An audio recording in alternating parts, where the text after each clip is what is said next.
Assalamualaikum warahmatullahi wabarakatuh. Good morning, ladies and gentlemen.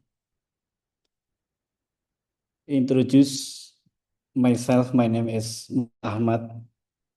I am lecturer in Islamic University of Indonesia.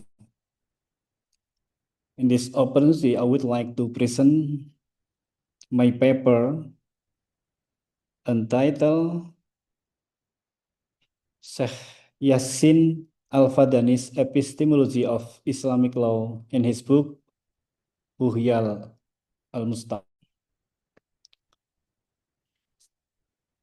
This topic is important topic because Sheikh Yahya Fadani is the prominent Muslim scholar, not only in Indonesia but also his influence in Middle East. The study of Islamic legal epistemology examines how legal knowledge is acquired, validated, and applied. In Islamic intellectual history, scholars have devised epistemological characteristics according to their educational background, scholar's work, and the traditions of their school of thought.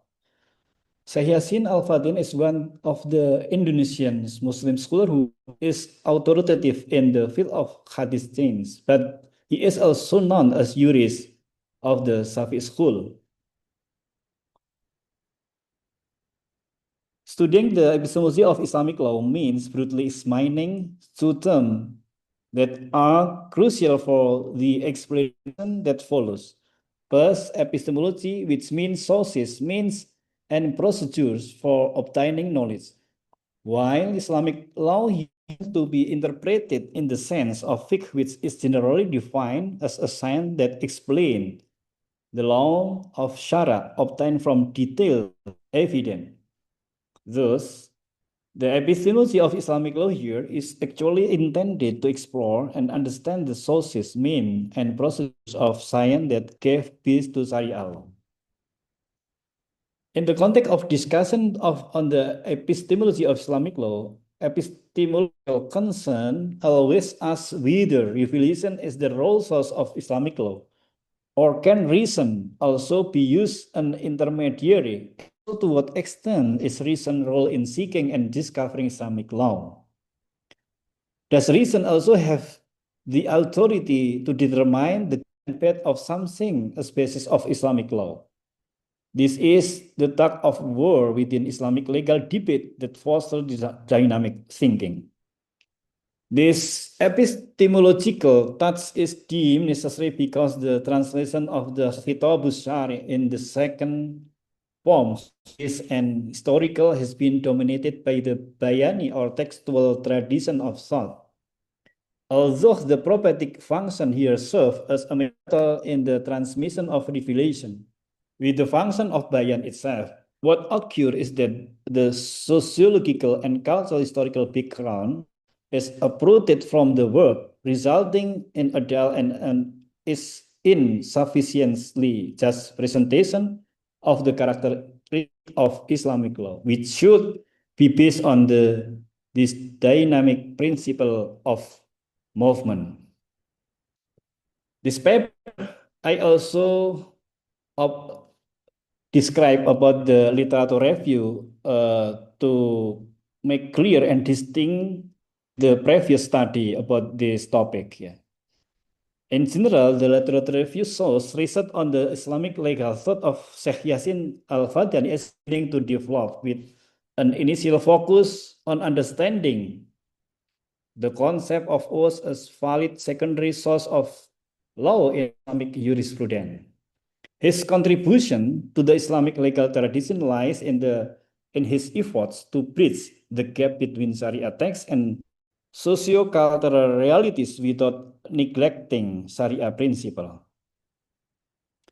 There are opportunities for further research in the study of fiqh methodology, usul fiqh thought, and the application of contemporary Islamic law based on Sheikh Yassin Al-Fadani device work. The method of this paper of this research is a library research with a normative approach. This research reveals how the construction of Sheikh Yassin Al-Fadani thought in epistemological perspective. The theoretical framework used in this research is the logical of thought Muhammad Abid Al-Jabiri and his book Bunyah al-Aql al-Arabi. The study of epistemology of Islamic law towards his thought is important because at the intersection of the cosmopolitan scientific tradition of Mecca and the strong network of scholar of the archipelago. The result of this paper, I would like to mention and explain about the result of this research. Syekh Yassin Al-Fadani also on the matter of fiqh and usul fiqh depart from the source of Islamic law, where the source of Islamic law are in principle the Al-Quran and the Sunnah. At the time of the companions of the Prophet Muhammad, it did not find these two main sources. They carried out Islamic law with ijtihad. So Syekh Yassin Al-Fadani also refer the principle of the methodology, the resource of Islamic law is referred to the primary sources of Islamic law from the Quran, Hadith, and a principle of ijtihad. Syekh Yassin also explain about the fiqh is understanding Sharia through the ijtihad. And the view of Syekh Yassin, the name of Sharia law is obligatory, mandub, haram, permissible, and makruh, and authentic and fast. Conducting discussion on religious issue by conducting and seeking Sharia principle or ta'lili or kiasi by logi, and also existing values of benefit or istislahi. Syekh Yassin also based on his discussion on the opinion of the congregation and Ahlus Surah or consensus al-ijma. Meanwhile, the tabi'in who after the companion used the manhaj which refer to returning to the Quran and Sunnah. Syekh Yassin also conducted ijtihad which also several fatwa on and companion. The discussion of this research or this paper refer to the theoretical framework from epistemology from Muhammad Abid Al-Jabiri. He introduced with the three epistemology of Islam. The first is Bayani epistemology, and the thought of Syekh Yassin is dominated by textual normative reasoning based on text, language, and the authority of tradition. His thinking is dominated by Bayani reasoning because oriented to the text. His primary focus is on the science of hadith, the compilation of musnad, and also transmission of sanad. The authority of text and scientific transmission sanad form the basis of scientific legitimacy. His analytical approach to hadith is philological, examining the wording, reason line, the validity of the matan and sanad, linkage to the Shafi'i tradition. Epistemology of Irfani and thought of Syekh Al-Fadani. Intuitive spiritual reason, ma'rifah, Sufism, the presence of the Irfani element despite strong dominance of Bayani.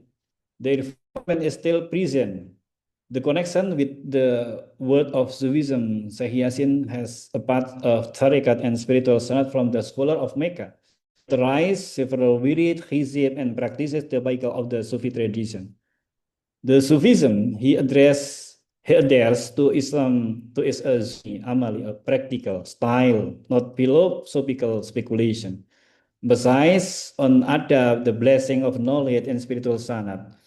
In addition of the Haramain, Islamic boarding school intellectual sanad often runs parallel to spiritual sanad. According to Burhani epistemology in the thought of Syekh Yassin Al-Fadani, rational, demonstrative, analytical, methodological. Burhani epistemology relies on rational empirical argument. As in the tradition of philosophy and logic, the presence of Burhani is evident. Methodological research in the criticism of Sanad and Matan, Syekh Yasin study require a critical analysis of the credibility of the narrator or rawi, the consistency of transmission lines, and the discipline of jarh wa ta'dil, ilmu jarh wa ta'dil. This demonstrates a systematic and structural mindset, a form of internal burhani reasoning with the discipline of hadith. The use of Qaidusuliyah, a logical argument when explaining fiqh, he consistently linked it to the reason of usul or usul fiqh. The conclusion of this paper or this research is the epistemology of Islamic law of Syekh Yasin Al-Fadani in his book Bughyatul is dominated by Bayani reasoning. Bayani reasoning in Syekh Yasin Fadani's thinking is based on the text, or rigid sanad of hadith and strong Safi school jurisprudence. In general, this thinking is more conservative towards a tradition, although Bayani epistemology dominate Islamic legal thought. Irfani also plays a role in this thinking. Irfani plays a moderate role in Syekh Yasin Islamic legal epistemology.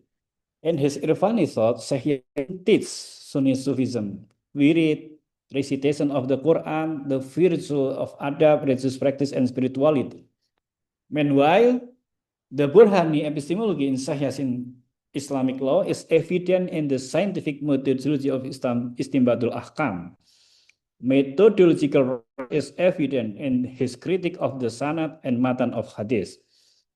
Syekh Yasin conducted a critical analysis of the credibility of the narrators or rawi and the consistency of the transmission line in the discipline of jarh wa ta'dil. I think it's enough. Thank for your